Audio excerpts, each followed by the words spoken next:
People say to me, "You've been talking about this for 40 years. Have things gotten any better?" And actually, I have to say, really, they've gotten worse. Ads sell more than products. They sell values, they sell images, they sell concepts of love and sexuality, of success, and perhaps most important, of normalcy. To a great extent, they tell us who we are and who we should be. Well, what does advertising tell us about women? It tells us, as it always has, that what's most important is how we look. So the first thing the advertisers do is surround us with the image of ideal female beauty. Women learn from a very early age that we must spend enormous amounts of time, energy, and above all, money, striving to achieve this look and feeling ashamed and guilty when we fail. And failure is inevitable because the ideal is based on absolute flawlessness. She never has any lines or wrinkles. She certainly has no scars or blemishes. Indeed, she has no pores. And the most important aspect of this flawlessness is that it cannot be achieved. No one looks like this, including her. And this is the truth. No one looks like this. The supermodel Cindy Crawford once said, "I wish I looked like Cindy Crawford." She doesn't. She couldn't, because this is a look that's been created for years through airbrushing and cosmetics, but these days it's done through the magic of computer retouching. Keira Knightley is given a bigger bust. Jessica Alba is made smaller. Kelly Clarkson, well, this is interesting. It says slim down your way, but she in fact slimmed down the Photoshop way. You almost never see a photograph of a woman considered beautiful that hasn't been Photoshopped. We all grow up in a culture in which women's bodies are constantly turned into things, into objects. Here she's become the bottle of Michelob. In this ad, she becomes part of a video game. And this is everywhere, in all kinds of advertising. Women's bodies turned into things, into objects. Now, of course, this affects female self-esteem. It also does something even more insidious. It creates a climate in which there's widespread violence against women.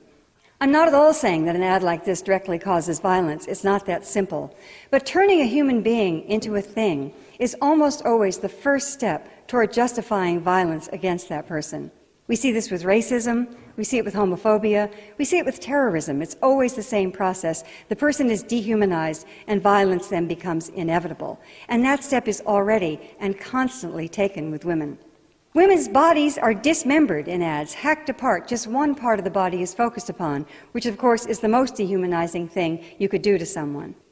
Everywhere we look, women's bodies turned into things and often just parts of things. And girls are getting the message these days so young that they need to be impossibly beautiful, hot, sexy, extremely thin, and they also get the message that they're going to fail, that there's no way to really achieve it. Girls tend to feel fine about themselves when they're 8, 9, 10 years old, but they hit adolescence and they hit a wall. And certainly part of this wall is this terrible emphasis on physical perfection. So no wonder we have an epidemic of eating disorders in our country and increasingly throughout the world. I've been talking about this for a very long time, and I keep thinking that the models can't get any thinner, but they do. They get thinner and thinner and thinner. This is Anna Carolina Reston, who died a year ago of anorexia, weighing 88 pounds, and at the time she was still modeling. So the models literally cannot get any thinner. So Photoshop is brought to the rescue. There are exceptions, however. Kate Winslet has been outspoken about her refusal to allow Hollywood to dictate her weight. When British GQ magazine published this photograph of Winslet, which was digitally enhanced to make her look dramatically thinner, she issued a statement that the alterations were made without her consent. And she said, "I don't look like that, and more importantly, I don't desire to look like that. I can tell you that they've reduced the size of my legs by about a third." Bless her heart. So what can we do about all of this? Well, the first step is to become aware, to pay attention, and to recognize that this affects all of us. These are public health problems that I'm talking about. The obsession with thinness is a public health problem. The tyranny of the ideal image of beauty, violence against women, these are all public health problems that affect us all. And public health problems can only be solved by changing the environment.